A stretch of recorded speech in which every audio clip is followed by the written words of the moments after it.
초대교회 때 굉장히 유명한 교부였던 이레네우스라고 하는 교부가 있었습니다. 이 이레네우스는 이런 말을 했습니다. 교회가 있는 곳에 하나님의 영, 성령이죠. 하나님의 영이 있고 하나님의 영이 있는 곳에 교회와 모든 은총이 있다. 교회에 하나님의 영이 계시다. 그리고 하나님의 영이 계신 곳 그곳에 교회가 있을 뿐만 아니라 은총이 있다.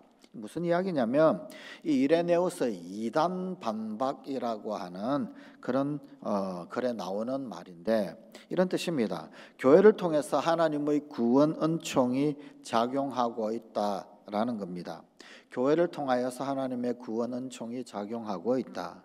다시 한번 읽어드립니다. 교회가 있는 곳에 하나님의 영이 있고 하나님의 영이 있는 곳에 교회와 모든 은총이 있다. 결국은 하나님의 영은 교회에 있고 그 교회를 통하여서 구원 은총이 드러나고 나타난다 이런 이야기입니다. 그러므로 신자들에게 교회를 떠나지 말라. 그리고 신앙생활을 충실히 하면서 어떤 경우에도 교회를 떠나 이단에 빠지지 말라라고 하는 경종의 메시지가 바로 이 이야기요 당부였었습니다.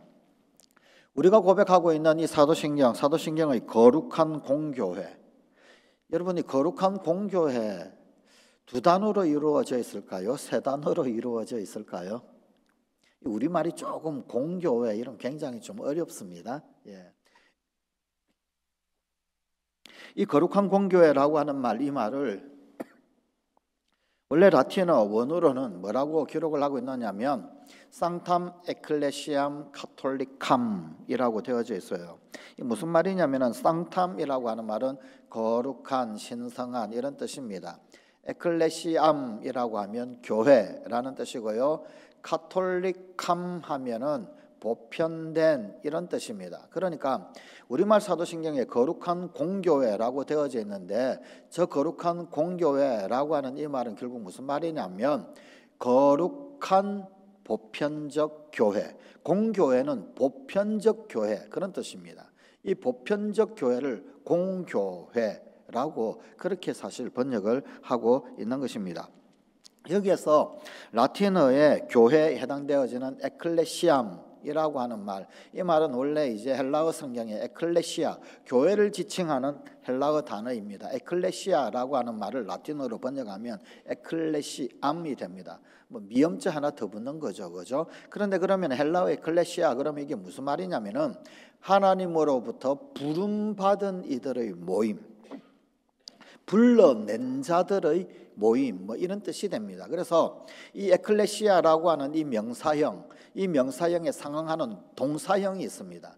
헬라어 원형 동사인 에칼레인이라는 말이 있어요. 저게 이제 동사인데 저 에칼레인이라고 하는 말은 그럼 무슨 말이냐면 두 단어가 합성어로 이루어진 합하여져서 만들어진 합성어입니다. 그게 뭐냐면 에크와 칼레인이라고 하는 단어가 합해졌는데 에크 그러면은요 바깥으로라고 하는 그런 뜻입니다. 그리고 칼레인 그러면은요 부르다 이런 뜻입니다. 예, 밖으로 부르다라고 하는 그런 의미가 되는 거죠. 그래서 에칼레인라고 하는 말 밖으로 부르다, 밖으로 불리워진 사람들 그러면 그게 에클레시아. 그게 결국은 교회입니다. 그렇게 해서 에클레시아는 결국은 부름받은 이들의 모임이라는 그런 뜻이 되더라라는 겁니다. 자, 그런데 여기 밖으로 부르다라고 하는 이 의미, 여기에 좀 깊은 의미가 있습니다. 어떤 의미가 있느냐면 다시 말하면 밖으로 부르다라고 하는 것 이거는 뭘 말하냐면 속에 있는 것을 그것을 끄집어 내어서 사명을 준다라는 의미입니다. 속에 들어가가지고 웅크리고 앉아가지고 아무것도 안 하는 것 그런 상태로 내버려 두는 것이 아니라 바깥으로 끄집어 내어서 움직이고 활동하고 사명을 감당하고 하는 것 그걸 말하는 겁니다. 그게 밖으로 불러내다 그런 뜻입니다. 여기 또 다른 한 가지 의미가 하나 더 있습니다. 그것은 뭐냐면요 내향적 성향을 외향으로 불러내어서 공동체를 이루게 한다, 공동체를 형성한다라는 뜻도 있습니다. 그냥 혼자 속으로 그렇게 움켜 들어 앉아 있으면 그냥 혼자 있는 거예요. 홀로 있는 거예요. 방구석에 마치 콕 처박혀 있는 듯이 그냥 혼자서 그냥 외따로이 이렇게 있는 거란 말입니다. 근데 바깥으로 불러내다라고 하는 말은 그렇게 혼자 그 방구석에 콕 처박혀 있는 그것이 아니라 밖으로 불러내어서 사귀고 교제하고 공동체를 이루고 하는 거란 말입니다. 그래서 교회는 본질적으로 공동체를 이루는 그런 속성이 있습니다. 태생적으로 공동체를 이루는 것입니다. 결국 여기에 이 에클레시아라고 하는 말, 부름받은 이들의 모임이 되는 겁니다. 그래서 모임, 그것이 교회입니다. 자, 그렇다라고 한다면 이 땅에 이 교회는 어떻게 생기게 되었습니까? 교회라고 하면 사실은 구약의 교회 그리고 또 신약의 교회 나누어서 좀 생각을 해볼 수가 있습니다. 구약의 교회, 구약의 교회가 있었던가? 사실 이 구약의 교회도 불완전하지만 그러나 교회임에는 틀림이 없습니다. 왜 그러냐면 하나님께서 불러 모으신 하나님의 백성들이 있기 때문입니다. 물론 구약 성경에는 이스라엘 백성들을 하나님께서 특별히 택하시고 그들을 불러 모으신 거죠. 그런 의미에서 본다면 그 구약의 이스라엘 백성들도 교회다라고 하는 것입니다. 그런데 이제 신약의 교회, 이 신약의 교회를 새 이스라엘이라고 그럽니다. 구약의 그 유비와 잇대어져 상응하여 새 이스라엘. 신약 시대 하나님은 새로운 차원으로 이스라엘을 다시금 또 부르셨습니다. 구약의 이 이스라엘은 순수 유대인 혈통의 그런 어떤 이스라엘이라고 한다면 이제 신약의 새로 부르신 그 이스라엘은 단순한 이스라엘 민족들뿐만이 아니라 이방인들 그들까지 다 포함해서 하나님을 신앙하는 자, 당신 신앙을 가진 모두를 전부 다 교회를 부르셨다. 이방인까지 포함하여서 하나님을 향한 신앙을 가진 자 그들을 다 부르셨다라는 말입니다. 이것을 3단계로 이해를 할 수가 있습니다. 먼저 구약시대 때 하나님이 아브라함을 부르시고 그리고 이스라엘을 당신 백성으로 부르고 뽑으셨습니다. 그 다음 예수님 시대, 예수님께서 이 땅 가운데 오셨을 때 예수님이 12제자들을 주축으로 하여서 하나의 공동체를 이루셨습니다. 그들을 불러 모아서 작은 무리를 이루시고 새 공동체를 세우셨습니다. 누가복음 12장 32절입니다. 적은 무리여 무서워 말라. 너희 아버지께서 그 나라를 너희에게 주시기를 기뻐하시느니라. 이미 예수님으로부터 적은 무리, 적은 공동체가 생겼는데 두려워하지 말라라는 겁니다.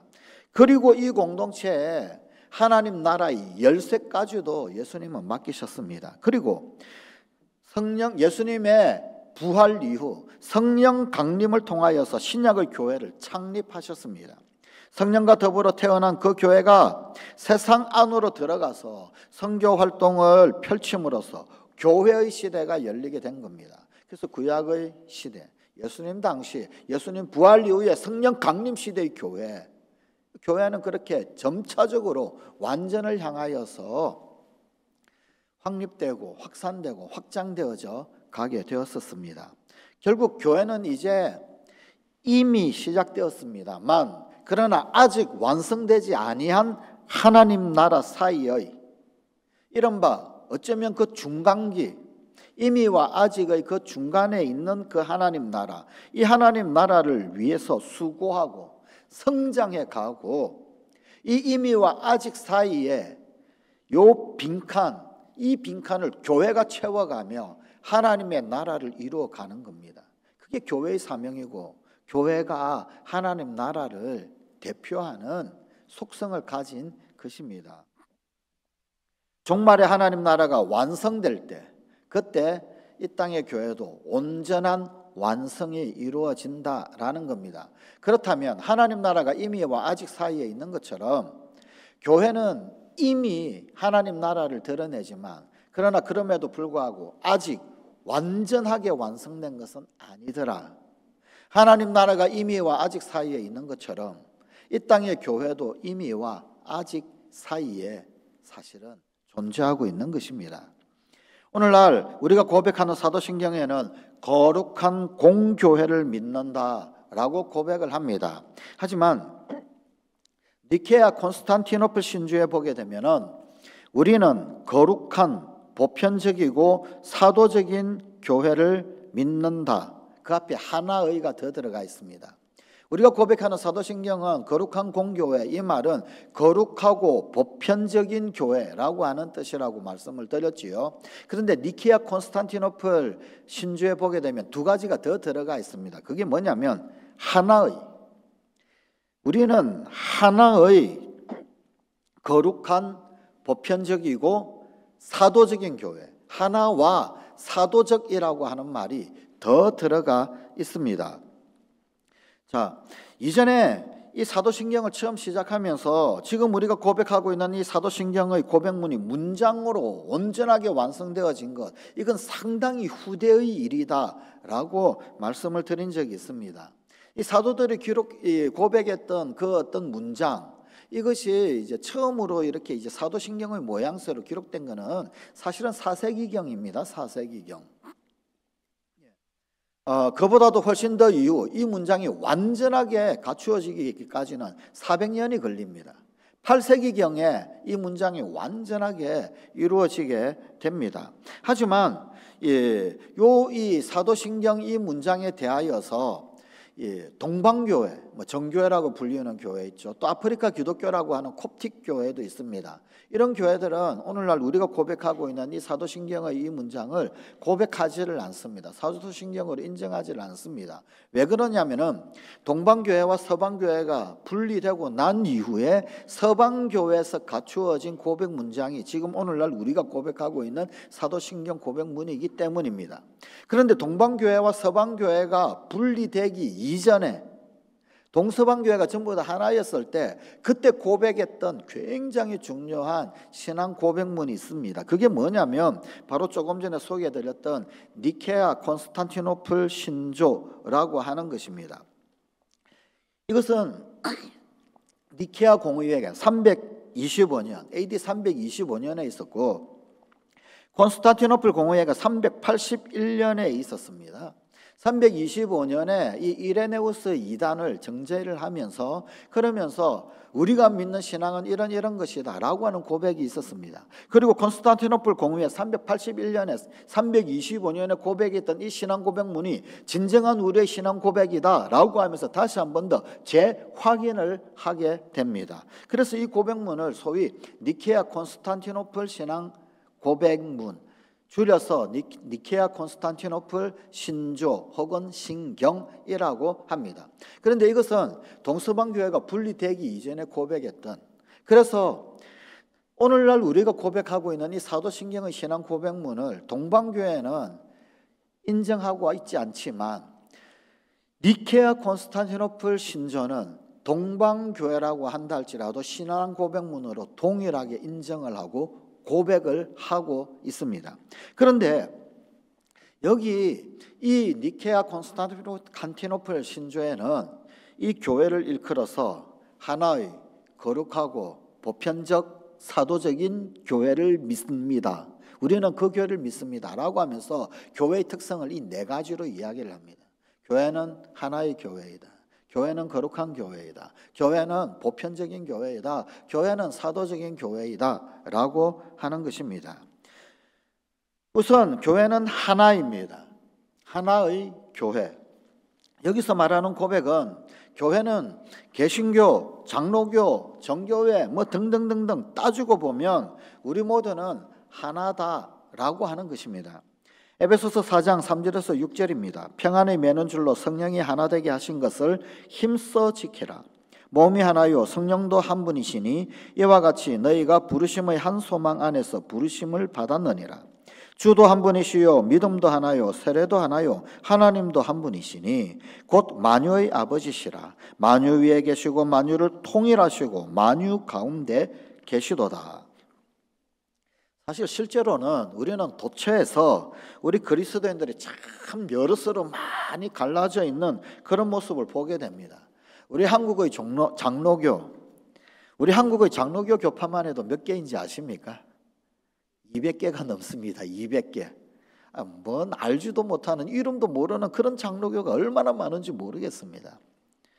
이 그리스도교 종파 또 혹은 아니면 교회 안에서의 불일치, 이런 것은 한편으로는 참 다양성 그리고 또 풍요를 드러내기도 하지만 또 다른 한편으로는 참 안타까운 현상이기도 합니다. 분열의 위험을 내포하고 있기 때문에 그러합니다.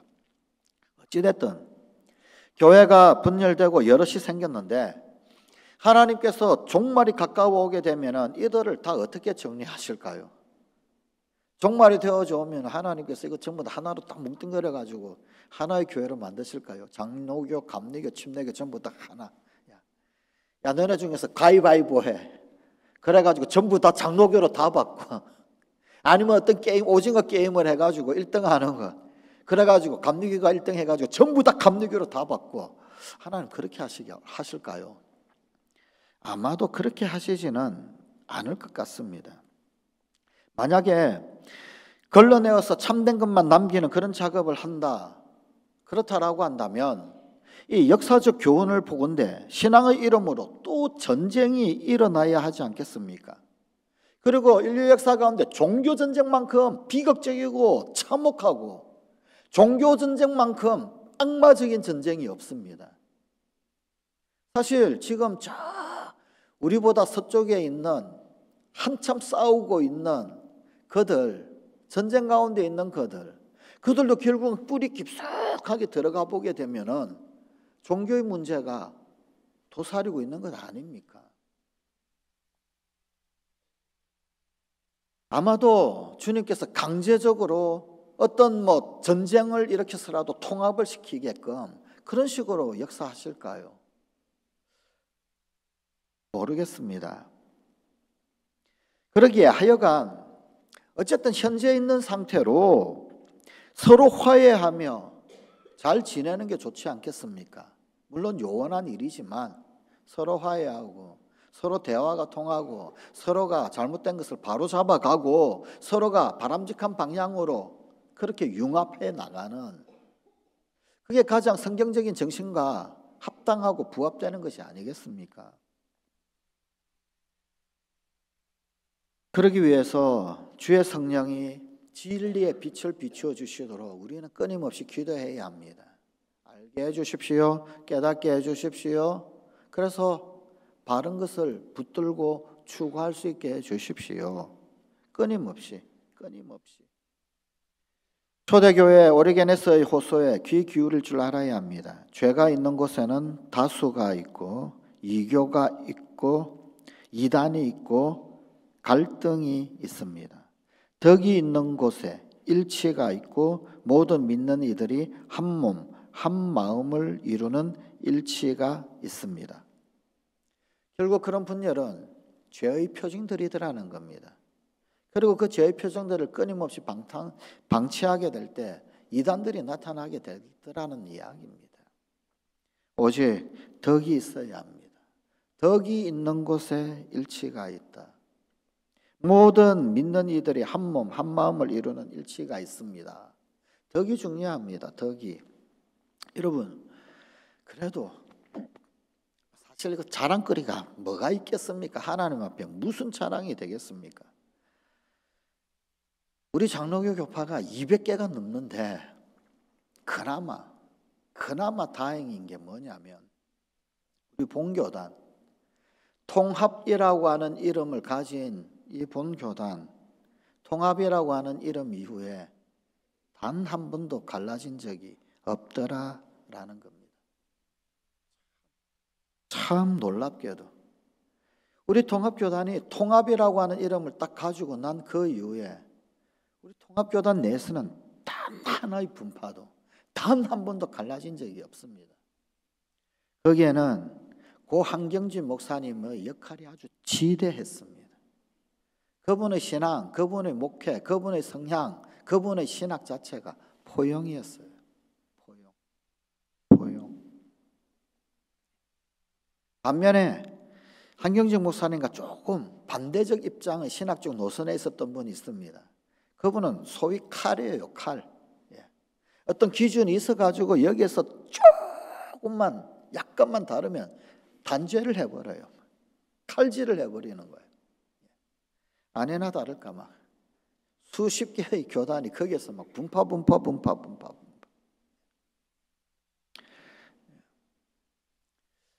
여러분, 덕이 있는 곳에 일치가 있고 모든 믿는 이들이 한 몸, 한 마음을 이루는 일치가 있습니다.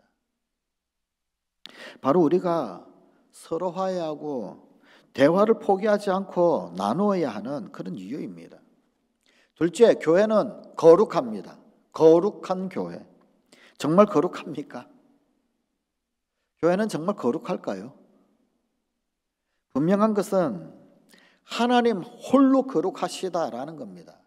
이 세상에 거룩한 분은 오직 하나님 한 분이십니다. 교회가 거룩함을 내세울 수 있는 것, 그것은 교회의 설립자요 교회의 기초이신 하나님, 그분이 거룩하시기 때문입니다. 우리가 교회를 거룩하다라고 말하는 이유는 예수님이 교회를 사랑하시고 교회를 거룩하게 하시려고 당신 자신을 바치셨기 때문입니다. 예수님이 생명 바쳐서 피값으로 사신 것이 교회이기 때문입니다. 그래서 교회를 거룩하다라고 하는 것입니다. 에베소서 5장 25절 26절입니다. 그리스도께서 교회를 사랑하시고 그 교회를 위하여 자신을 주심과 같이 하라. 곧 물로 씻어 말씀으로 깨끗하게 하사 거룩하게 하시고, 예수 그리스도의 피로 거룩하게 하셨다. 교회의 모든 빛이 그리스도로부터 오는 것, 그것처럼 교회의 거룩함도 그리스도로부터 옵니다. 그리스도의 힘입어 교회는 스스로를 하나님의 거룩한 백성이라고 부르고 그 구성원들, 그들을 성도, 거룩한 무리라고 부릅니다. 그런데 역설이 되는데, 스스로 거룩하고 세상을 거룩하게 해야 하는 이 사명 때문에 교회는 죄인들의 교회가 되어야 합니다. 이게 역설이죠. 교회는 거룩합니다. 그리고 세상을 거룩하게 해야 합니다. 세상을 거룩하게 해야 하는 이 사명 때문에 교회는 역설적으로 죄인들의 교회가 되어야 합니다. 마가복음 2장 17절입니다. 나는 의인을 부르러 온 것이 아니요 죄인을 부르러 왔노라. 이것은 교회가 용광로 같은 거룩함을 가지고 있기 때문에 죄인들이 와서 정화받고 의인의 대열에 참여하라, 그런 말씀입니다.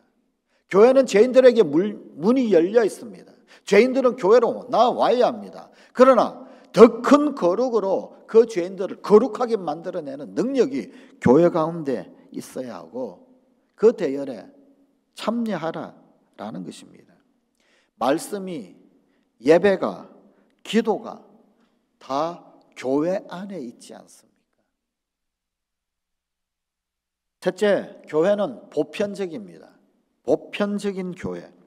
보편적이라고 하는 말, 이 말이 좀 오해를 불러일으킬 수 있습니다. 이 말을 가톨릭이라고 합니다. 가톨릭. 예. 영어로도 똑같아요. 그런데 이제 천주교를 지칭할 때 가톨릭 그러면 대문자 C를 쓰는데 그냥 보편적이라고 하는 말을 쓰면 소문자를 쓰지요. 근데 여기 이 가톨릭이라고 하는 말, 우리가 천주교를 이끌 때 쓰는 말, 예, 그 말이 아니라 여기 보편적이라고 하는 이 말은 어느 한쪽에 치우치지 않는다라고 하는 의미의 가톨릭, 보편적이라고 하는 의미를 사용을 하고 있습니다. 모든 지역, 모든 민족, 모든 혈연, 모든 이데올로기, 그 모두를 전부 다 두루 아우를 수 있을 만큼 포용력이 있다라는 말입니다. 교회는 보편적입니다. 교회가 스스로 보편되다라고 말할 수 있는 근거는 그리스도께서 모든 사람, 모든 백성에게 교회를 파견하셨다라는 사실에 있습니다. 마태복음 28장 19절입니다. 그러므로 너희는 가서 모든 민족을 제자로 삼아. 우리 주님 예수님은 백인에게만 제자들을 파송하신 것이 아닙니다. 흑인에게만 제자들을 파송하신 것이 아닙니다. 어떤 부류의 사람들에게만 제자들을 파송하신 것이 아닙니다. 모든 민족, 여기에는 차별이 없습니다. 그런데 이 모든 것을 아우르지 못하고 한때 교회는 백인들의 교회, 흑인들의 교회, 참으로 안타깝게도 우리나라 한국 초대 교회사에서도 양반들의 교회, 상민들의 교회, 뭐 그런 적이 있었습니다. 안타깝게도 교회는 보편적이어야 합니다. 이 모든 것들을 두루 아우르려고 하면 필요한 것이 있습니다. 우선 완전해야 합니다. 완전해야 한다. 수직으로 그 모든 것들을 다 포함하려고 하면 최고의 수준이 되어야 합니다. 최고의 수준이 되어야 수직적인 어떤 모든 서열들을 다 포함하고 포용할 수 있지 않겠습니까? 완전성이 있어야 한다라는 말입니다. 또 다음으로는 전체적이어야 합니다. 폭이 넓어야 한다 그 말입니다. 다 아우르려면 범위가 무한되어야지 그냥 속 좁게 30cm, 1m 범위 정도. 그러면 전체를 아우를 수가 없게 되는 거죠. 양쪽으로 폭이 아주 넓어야 하더라. 결국은 수직적으로 완전성 그리고 수평적으로 전체성이라고 하는 이 조건을 충족시킨다. 근데 이게 충족시키기가 또 사실상은 참 불가능하죠. 그러기에 보편적이다라고 하는 이 말은 교회의 지향이지 현실이지는 않습니다. 역사적으로도 그러지 못한 뼈저린 반성을 해야 합니다. 교회가 가장 이 보편성에 있어서 크나큰 죄를 지었던 것, 어쩌면 세계 제2차 대전의 나치를 찬양했던 독일 국가교회가 아닐까 싶습니다. 그때 나치의 교회는 교회를 독일인들만을 위한 교회로 인정을 했었습니다. 그리고 히틀러를 향하여서 하일이라고 하는 공식적인 구호를 붙여준 것도 교회였었습니다. 하일이라고 하는 말은 구원자라는 뜻입니다. 히틀러를 향하여서 구원자라고 하는 호칭을 부여한 것이 독일 국가교회였었습니다. 그래서 고민해야 합니다. 우리는 항상 고민할 필요가 있습니다. 우리는 정말 제대로 완전을 지향하고 있는가? 우리는 제대로 전체를 아우르고 있는가? 그냥 우리 민족의, 우리끼리의 그런 교회가 아닌 교회, 그 흩은 길로 빠지지 않는가? 늘 스스로 경계해야 합니다. 보편적 교회를 지향해야 한다 그 말입니다. 성찰하면서 늘 성찰하면서 이 보편이라는 그 점근선에 가까워지도록 몸부림쳐야 합니다. 최선을 다해야 합니다. 넷째, 교회는 사도적입니다. 사도적 교회. 사도적이다라고 하는 이 말은 사실은 두 가지 의미로 알아들을 수 있습니다. 먼저 이것은 교회가 파견되었다, 파송되었다 이런 뜻입니다. 사도를 뜻하는 말 헬라어로 아포스톨로스라고 그럽니다. 이 아포스톨로스라고 하는 말은 무슨 말이냐면 파송받은 자라는 의미입니다. 주님은 아버지께서 나를 보내신 것처럼 나도 너희를 보낸다 라고 하시면서 제자들을 파송을 하셨습니다. 파송은 어떤 사명 수행을 위하여서 보냄을 받았다라고 하는 것입니다. 다음으로 사도적이라고 하는 이 표현, 이것은 사도로부터 이어왔다라고 하는 사실을 나타냅니다. 교회는 사도들의 기초 위에 세워져 있다. 그 기초 위에서 또한 살아간다라는 것입니다. 에베소서 2장 20절입니다. 너희는 사도들과 선지자들의 터 위에 세우심을 입은 자라. 사도들 터 위에 세우심을 입었다. 선지자들 터 위에 세우심을 입었다. 그리스도 예수께서 친히 모퉁이 돌이 되셨느니라. 교회는 사도들의 증거와 가르침 위에 세워졌기 때문에 사도적 교회입니다. 사도들은 그들이 예수 그리스도로부터 보고 들은 것, 그리고 성령께서 가르치신 것, 그것을 전하였습니다. 그런데 이 사도들이 예수께로부터 보고 들은 것, 그리고 성령께서 가르치신 것, 그것은 결국은 성경에 기록이 되었고 남아있게 되었습니다. 그러므로 성경에 복종하는 것, 성경 말씀에 복종하는 것, 그것이 사도적인 교회입니다. 이것이 종교개혁자들의 해석이었고 고백이었습니다. 이 정신을 이해받아서 지난 20세기에 칼 바르트라고 하는 신학자는 사도성이 교회의 유일한 표시라고까지도 가르쳤습니다. 그 네 가지 중에서 사도성을 가지고 유일한 표시다라고까지 그렇게까지 이야기를 했습니다. 이것은 사도들의 말씀과 권위가 고스란히 살아있는 성경에 복종하는 교회가 사도적인 교회이다. 그리고 이 사도적인 교회가 참 교회이다. 그런 말입니다. 예수 그리스도를 대신하시는 성령께서는 말씀을 통해서 통치하십니다. 그러므로 말씀에 복종하는 것은 성령께 복종하는 것이고 성령께 복종하는 것은 곧 예수 그리스도께 복종하는 것입니다. 즉 사도적인 교회는 성경에 기록된 사도들의 삶이 재현되어 가는 그런 교회입니다.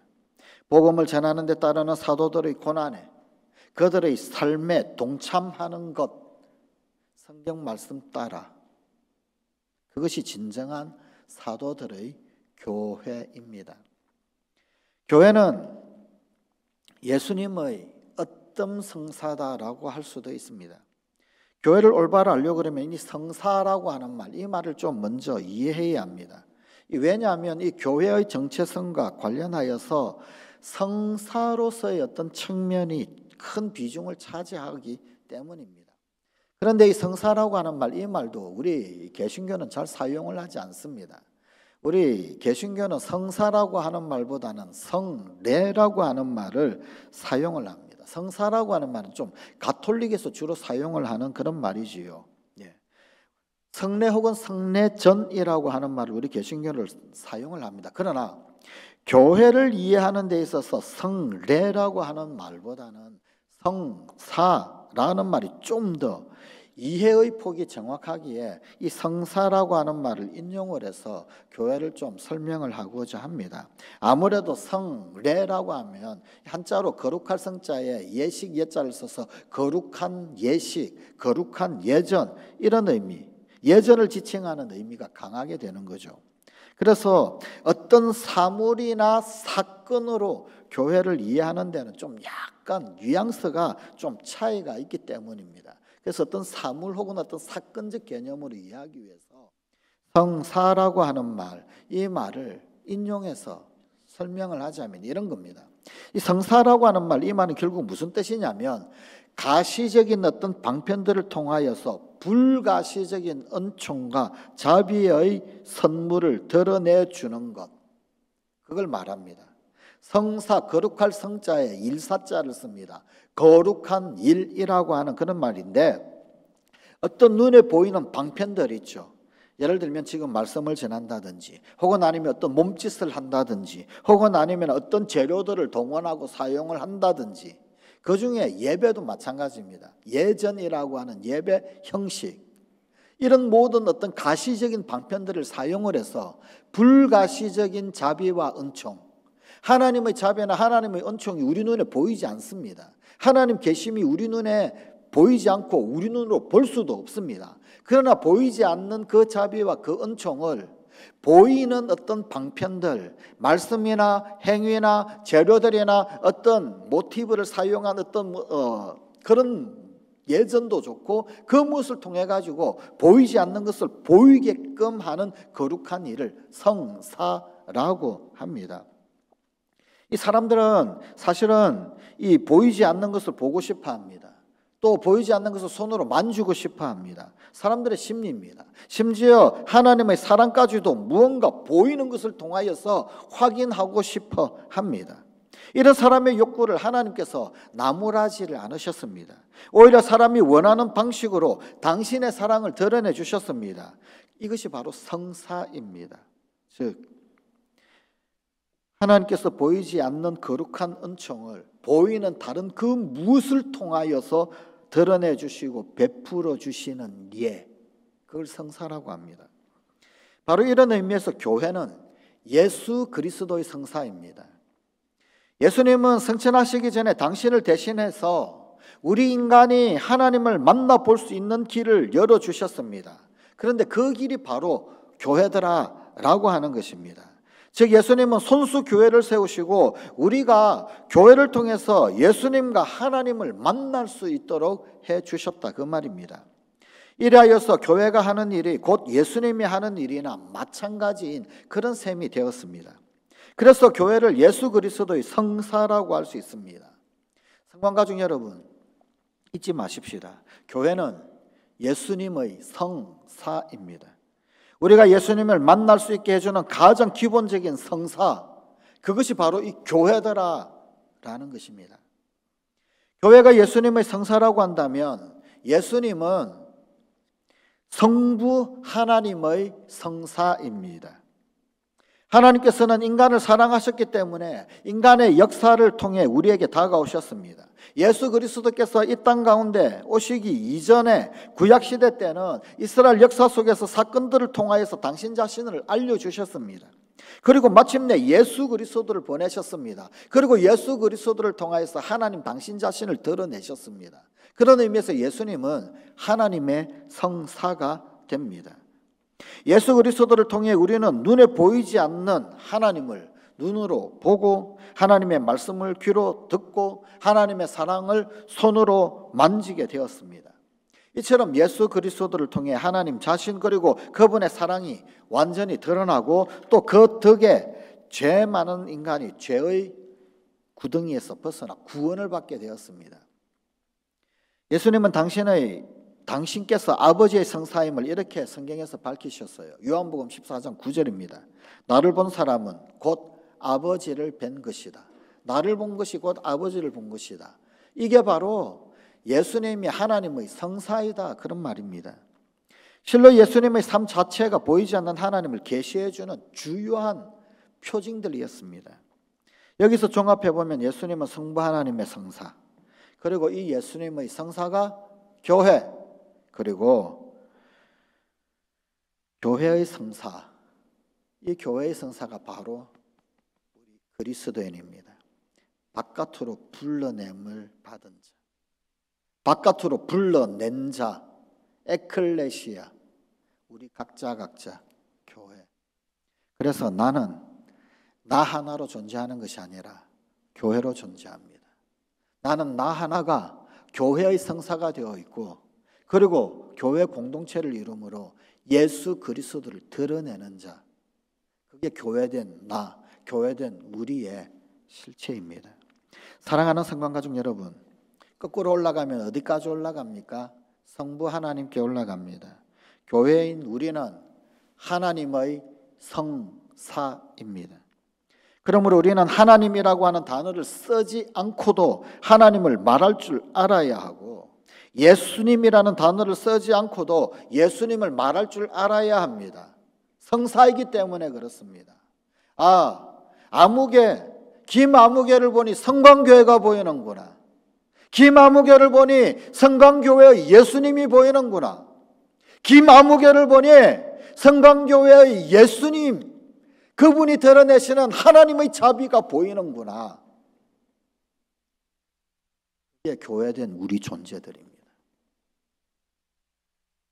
올 한 해 우리는 성광은 나의 자랑, 나는 성광의 자랑이라고 고백하면서 창립 70주년을 보냈죠.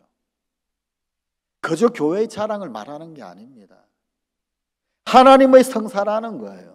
우리는 예수 그리스도의 성사라는 겁니다.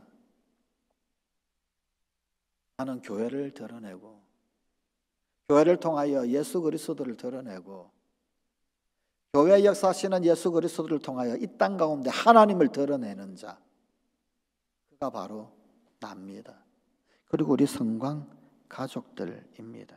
그리고 그것이 이 땅의 교회인 우리들의 사명입니다. 그것을 어떻게 실현합니까?